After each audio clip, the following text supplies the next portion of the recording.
She looked me up and down like I was something she'd scraped off her designer shoe, leaned close, and whispered just loud enough for others to hear, "Don't expect us to sit near you on the plane. We have standards." I simply nodded and smiled. What I didn't tell her was that in exactly 4 minutes, airport security would be escorting her and her husband away in handcuffs, and I would be the one who made it happen. My name is Diane Mitchell, and I'm 72 years old. I've lived in Boston my entire life, raised 3 children, buried one husband, divorced another, and built a successful career as a financial consultant before I retired. And let me tell you, after 7 decades on this earth, I thought I'd seen every kind of cruelty people could dish out. I was wrong. Before I tell you what happened that day at Logan International Airport, I need you to do something for me. Leave a comment and tell me where you're watching this from. Are you in Texas? California? Maybe somewhere overseas? I love knowing that my story is reaching people all over the world. It makes me feel less alone in what I went through. Now, let me take you back to October 15th, the day everything changed. The morning started like any other Thursday. I woke up at 6, made my coffee, and sat in my kitchen watching the sunrise paint the sky orange and pink. At my age, you learn to appreciate these quiet moments. You never know how many you have left. I was flying to Seattle that afternoon to visit my daughter Jennifer and meet my newest grandchild for the first time. Little Emma Grace had been born 3 weeks earlier, and I'd been counting down the days until I could hold her. My carry-on was packed with hand-knitted blankets, organic baby clothes, and enough excitement to fuel a rocket ship. The Uber dropped me off at Terminal B around 2 o'clock. The airport was busy but not overwhelming. I wheeled my small suitcase through the automatic doors, breathing in that peculiar airport smell of coffee, anxiety, and possibility. That's when I saw them, Richard and Brittany, my ex-husband and the woman he left me for. Now, before you start thinking this is going to be one of those bitter ex-wife stories, let me set the record straight. I divorced Richard 8 years ago, and it was the best decision I ever made. He didn't leave me for Brittany. I threw him out when I discovered he'd been siphoning money from our joint accounts to fund his midlife crisis. The Porsche, the hair plugs, the gym membership he used twice. Brittany came along about 6 months after the divorce, when Richard was busy trying to convince everyone that he was still a catch at 68 years old. She was 42. A yoga instructor with an Instagram following and an MBA in manipulation. But here's the thing. I'd made peace with all of it. I'd moved on, built a beautiful life for myself. Richard and Brittany could have each other, as far as I was concerned. I had my children, my grandchildren, my book club, my volunteer work at the hospital. I was happy. At least I was happy until I saw them in that airport check-in line. I was standing in the priority line. I always pay a little extra for the convenience at my age, when I heard that voice, Richard's voice, that particular whiny tenor that used to grate on my nerves during our marriage. "The kiosk isn't working, Brittany. You'll have to go to the counter." I didn't turn around. I focused on the screen in front of me, entering my confirmation number with fingers that had suddenly gone cold. Maybe they wouldn't notice me. Maybe I could check in, get through security, and never have to... Oh my God. Richard, is that... Diane? Brittany's voice was loud, deliberately loud. The kind of loud that's designed to draw attention. I took a breath, composed my face into a neutral expression, and turned around. "Hello, Richard." Brittany. They were standing about 10 feet behind me, looking like they'd just stepped out of a resort brochure. Richard wore a linen shirt that was probably supposed to make him look casual and wealthy, but mostly made him look like an unmade bed. Brittany was draped in designer labels from head to toe, a cream-colored pantsuit that probably cost more than my first car, oversized sunglasses perched on her head, and a handbag that I recognized from a recent magazine spread. $4,000, if memory served. "Diane!" Richard's voice was artificially cheerful, the way people sound when they're trying too hard to prove they're over you. "What a coincidence. Are you traveling somewhere?" As if the airport check-in line was a place people hung out for fun. Seattle, I said simply, to see Jennifer and the new baby. Oh, that's nice. Brittany's smile was all teeth and no warmth. She moved closer, linking her arm through Richard's in that possessive way that screamed insecurity. We're flying to the Maldives. First class, of course. Richard surprised me for our anniversary. Congratulations, I said, meaning it as genuinely as I could. I turned back to the kiosk. Are you flying coach? Brittany's question cut through the terminal noise like a knife through butter. I paused. Something in her tone made the hair on the back of my neck stand up. Economy Plus, I said, without turning around. It's a 5-hour flight. I don't need anything fancy. Oh? That single syllable carried so much judgment it could have sunk a ship. Well, I suppose when you're on a fixed income, you have to make choices. I gritted my teeth and continued checking in. My boarding pass printed. Gate C7, seat 12A. Everything was fine. I could walk away. I could be the bigger person. Richard and I could never fly anything but first class, Brittany continued, her voice carrying to everyone around us. It's just so cramped, back there with all those people. And the smell. Don't you find there's always a smell in economy? I collected my boarding pass and turned to face her fully. She was looking at me the way someone might look at a bug. Her eyes traveled up and down my body, taking in my comfortable traveling clothes. Nice jeans, a cashmere sweater, practical shoes. I'd never been one for flashy displays of wealth, even when I had plenty of money. You look good, Brittany said, in a tone that clearly meant the opposite. For your age, that's really what matters at a certain point, isn't it? Just looking good for your age? Richard shifted uncomfortably. Brittany, I'm just saying, Richard, not everyone can maintain standards as they get older. She turned to me with a smile that didn't reach her eyes. I admire you, Diane. I really do. Making peace with where you are in life, accepting your limitations. The people around us had started to notice. An older gentleman behind them looked sympathetic. A young woman with a baby was shaking her head slightly. Everyone could feel the tension crackling in the air. I should get going, I said quietly. Security lines can be long. Oh, we have TSA pre-check, Brittany said quickly. She moved closer, and that's when I smelled it. Champagne. At 2 in the afternoon. She'd been drinking. We breeze right through. But you probably didn't want to pay for that either, did you? Every penny counts when I'm what, Brittany? The words came out before I could stop them. She smiled, sensing weakness, sensing an opportunity to go in for the kill. When you're alone, she said softly, almost kindly, which somehow made it worse. When you're living on whatever Richard left you after the divorce. When you're flying coach to visit your children because it's the only adventure you have left. The terminal seemed to go quiet around us, or maybe that was just my blood pounding in my ears. I'm gonna check in, Richard muttered, moving toward the kiosk. But Brittany wasn't done. She took a step closer to me, close enough that I could see the fine lines around her eyes that no amount of Botox could quite hide. Here's some free advice, Diane, from one woman to another. Her voice was low, intimate, venomous.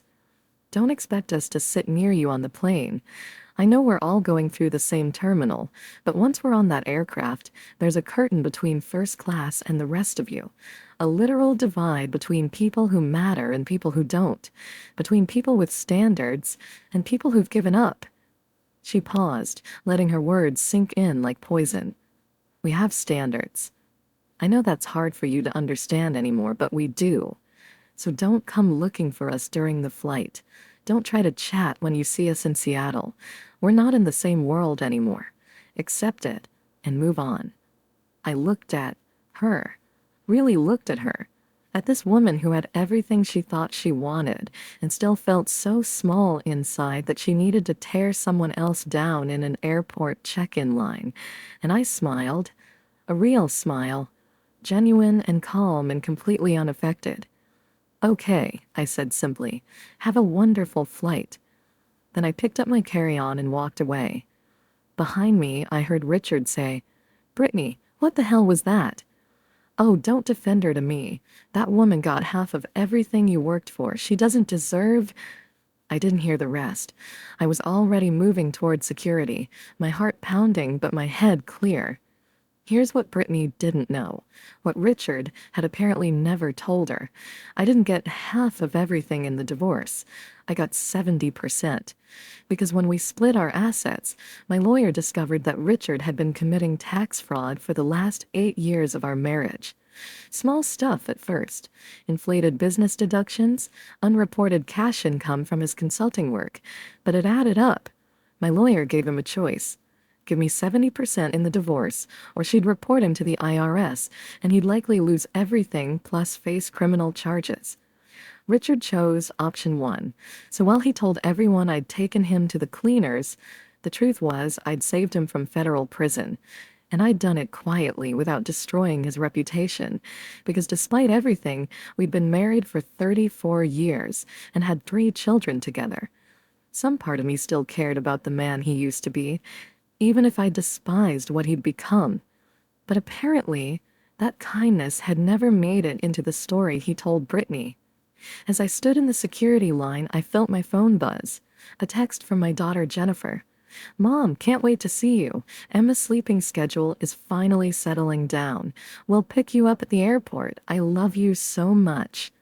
I smiled and texted back a heart emoji. This was why I was here. This was what mattered. Not Richard and his midlife crisis made flesh. Not Brittany and her desperate need to feel superior. Just family, love, new beginnings. I made it through security without incident, bought an overpriced bottle of water and a magazine, and headed toward my gate. The Seattle flight wasn't boarding for another hour, so I settled into a seat near the window and pulled out my book. That's when I heard the commotion. At first, it was just raised voices coming from the direction of the main check-in area, the kind of airport drama that happens a dozen times a day. Missed connections, overbooked flights, lost luggage. I barely paid attention. Then I heard Richard's voice. "This is absurd. I paid for these tickets 3 months ago." I looked up from my book. Through the glass partition that separated the gate area from the main terminal, I could see a crowd gathering. And at the center of it, Richard and Brittany were surrounded by 3 airport security officers. My curiosity got the better of me. I stood up and moved closer to the partition, close enough to hear but not be seen. "Sir, I need you to calm down." The security officer was a tall, black woman with the patient voice of someone who'd dealt with difficult passengers before. "The airline system shows your tickets as unpaid. Until we can resolve this, I can't let you through to your gate." "Unpaid? That's impossible." Richard's face was turning the particular shade of purple I remembered from our marriage arguments. "I have the confirmation email right here on my phone." "The confirmation shows the booking was made, sir, but the payment never went through. The transaction was declined." "Then run it again." "It doesn't work that way, sir. You need to contact your bank or credit card company." "I used my American Express. It has a limit of $50,000. There's no way it was declined." Brittany had gone very quiet. She was scrolling frantically through her phone, her face pale. "Richard," she said slowly, "when did you book these tickets?" 3 months ago, like I said, September 15th. "What card did you use?" "The Amex, the same one I always—" He stopped. His face went from purple to white in about 2 seconds. I couldn't help it. I moved closer, stepping right up to the glass. Brittany's voice was shrill now. "Richard, please tell me you didn't use the card from the joint account." "What joint account?" "The one you had with Diane. Please tell me you didn't—" Oh. Oh, this was getting interesting. The security officer looked between them. "Is there a problem, sir?" Richard's mouth opened and closed like a fish. "I might have used the wrong card." Here's what had happened, and I pieced it together later when Richard finally had to confess to Brittany. When we divorced, we'd had a joint credit card that Richard used for business travel. The agreement was that the card would be closed after the divorce was finalized, but Richard, in typical Richard fashion, had conveniently forgotten to tell me about a few recurring charges he'd set up on that card. Small things: his gym membership, a subscription box service, and apparently a hold for 2 first-class tickets to the Maldives that wouldn't actually be charged until the day of departure. I discovered the charges 3 months ago during my quarterly financial review. My accountant flagged them, and I'd immediately contacted American Express to dispute the charges and close the card for good. The gym membership and subscription box cancellations went through immediately. But the airline tickets? Those were just a hold, a promise to pay when the travel date arrived. That travel date was today, and the card they were trying to charge no longer existed. You know, what? If you're enjoying this story, and I have a feeling you are, do me a favor and hit that subscribe button. Because trust me, what happens next is even better than what you've heard so far.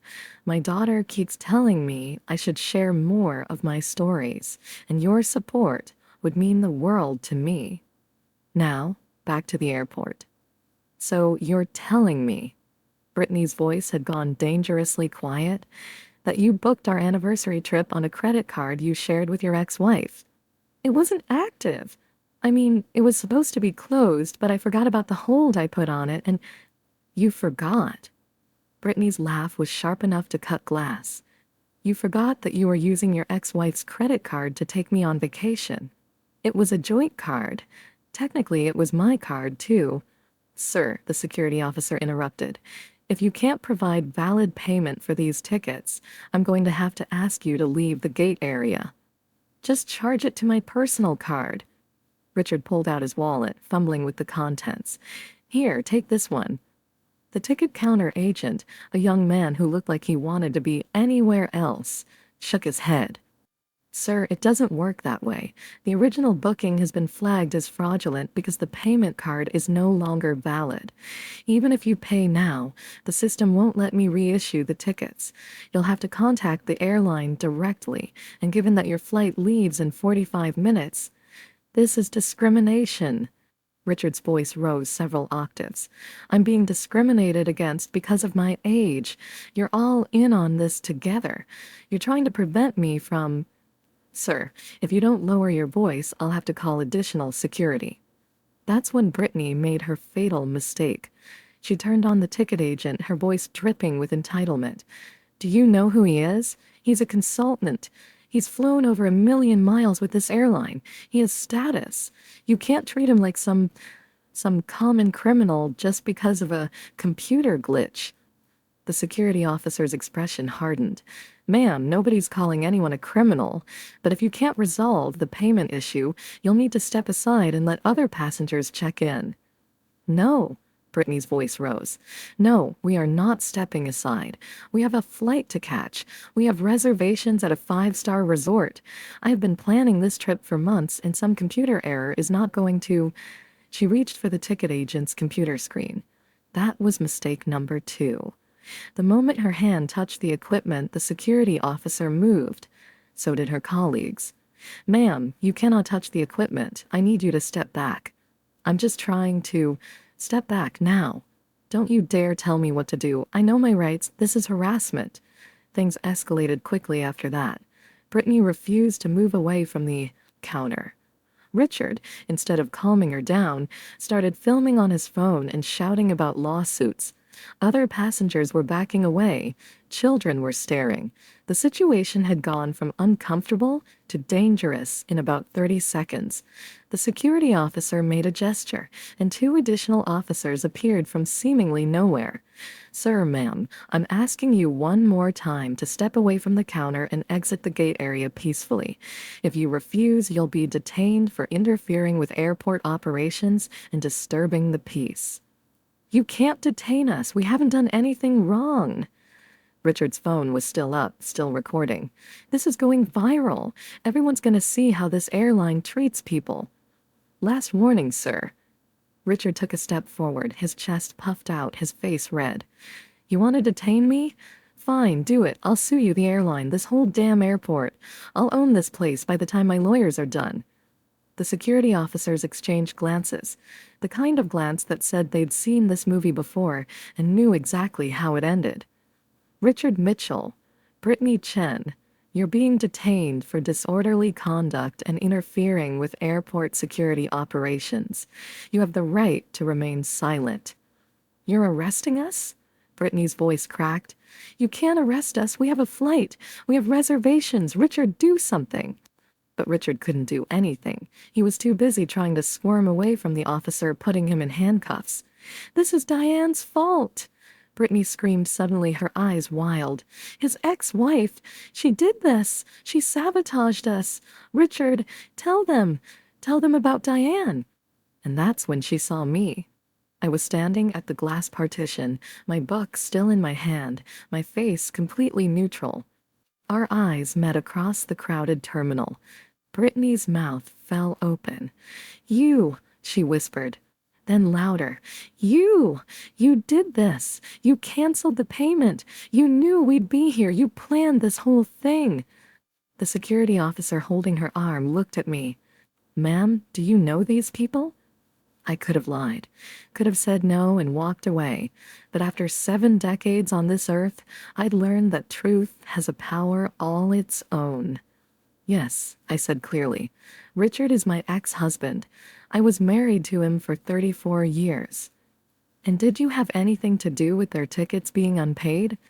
I closed a joint credit card 3 months ago, as was my legal right after our divorce was finalized 8 years ago. I had no knowledge that my ex-husband was attempting to use that card for any purchases. It was the absolute truth, every word of it. She's lying, Brittany shrieked. She knew, she planned this. She humiliated us on purpose.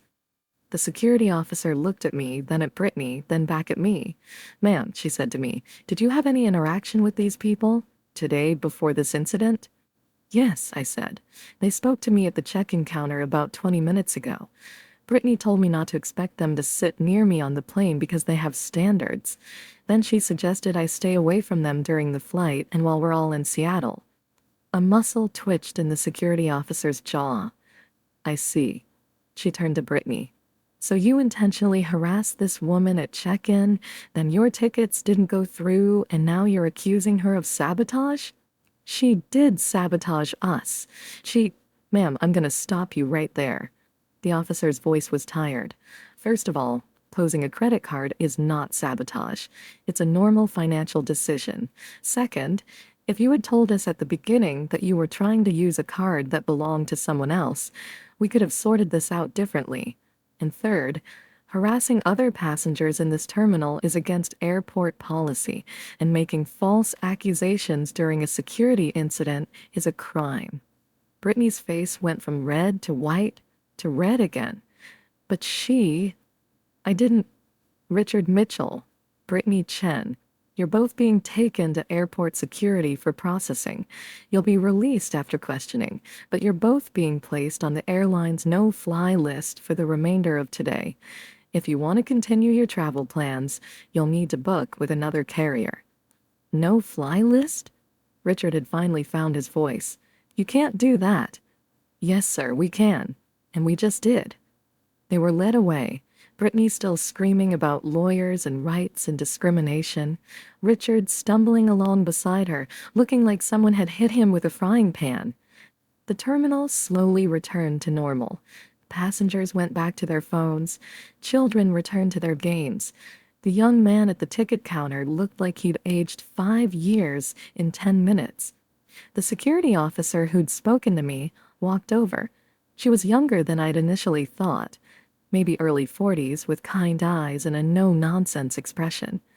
I'm sorry you had to witness that, ma'am, she said, and I'm sorry they spoke to you that way at check-in. It's not your fault, I said, but thank you. She smiled slightly. Between you and me, the look on their faces when they realized what was happening, that was pure poetry. I couldn't help it. I laughed. A real, genuine laugh that came from somewhere deep in my chest.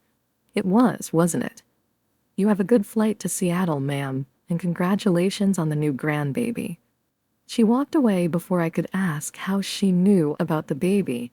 Maybe she'd heard me mention it earlier, or maybe some blessings just come when you need them most. I made it to my gate with 20 minutes to spare, sat down in the same seat near the window, picked up my book, and tried to pretend my hands weren't shaking. It wasn't satisfaction I felt, or revenge, or even justice, really. It was relief. Relief that I'd walked away from the check-in counter with my dignity intact. Relief that I hadn't stooped to Brittany's level, hadn't engaged in her cruelty, hadn't let her make me small. Relief that the universe, in its mysterious way, had shown me that sometimes the best revenge is simply living well and letting karma handle the rest. Ladies and gentlemen, we'll now begin boarding Flight 2847 to Seattle. We'll start with our first-class passengers and those needing extra time. I watched as the first-class passengers lined up. Expensive luggage, designer clothes, that particular air of entitlement that comes with always turning left when you board a plane. And I thought about Brittany's words, that curtain between first class and the rest of us, that literal divide between people who matter and people who don't. What she didn't understand, what people like her never understand, is that the curtain isn't about money or status or where you sit on an airplane. The real curtain is between people who treat others with kindness and people who don't, between those who build others up and those who tear them down, between people who understand that we're all just humans trying to get through this life and people who think they're better than everyone else. I'd been on both sides of that curtain during my life. I'd had money and lost it, had love and lost it, had respect and had to fight to earn it back. And through it all, I'd learned that the only thing that really matters is how you treat people when you have power over them, how you behave when no one's watching, whether you choose kindness or cruelty when both options are available. Brittany had chosen cruelty, and the universe had responded accordingly. Now boarding all passengers in economy plus an economy. I picked up my carry-on and joined the line. The flight to Seattle was smooth.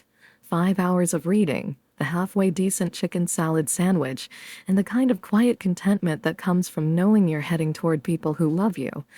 When we landed, I turned on my phone and found 3 text messages. The first was from Jennifer. "We're waiting at baggage claim. Emma's awake and can't wait to meet her grandma." The second was from my son Michael. "Mom, did you really get Dad arrested at the airport? He's been blowing up my phone. What happened?" The third was from Richard. "Diane, we need to talk. This is serious. Call me." I deleted Richard's message without responding. I texted Michael. "Your father created his own problems. As usual, I had nothing to do with it. See you at Christmas." And I texted Jennifer. "On my way to you, sweetheart. Tell Emma that Grandma Diane is bringing all the love in the world." Then I walked through the terminal, past the first-class passengers collecting their luggage from the priority carousel, past the rental car counters and the coffee shops and the duty-free stores. I walked toward the baggage claim area where my daughter was waiting with my granddaughter, toward the people who mattered, toward the life I'd built after everything fell apart, toward the future that was mine and mine alone. And I never looked back. So that's my story. The day I was told I didn't meet someone's standards, and the day those same people learned that karma doesn't care about first-class tickets or designer handbags or how much you've spent trying to look important. I'm not going to sit here and give you life lessons. You're smart women. You know how to treat people. You know the difference between kindness and cruelty. All I'll say is this. The next time someone tries to make you feel small, remember that their cruelty says everything about them and nothing about you. And sometimes, the universe takes care of things without you having to lift a finger. Thanks for watching, and thanks for taking this journey with me. If you enjoyed this story, I'd love to hear your thoughts in the comments. Have you ever had a moment like this, when karma showed up right on time? Until next time, this is Diane, reminding you that dignity never goes out of style.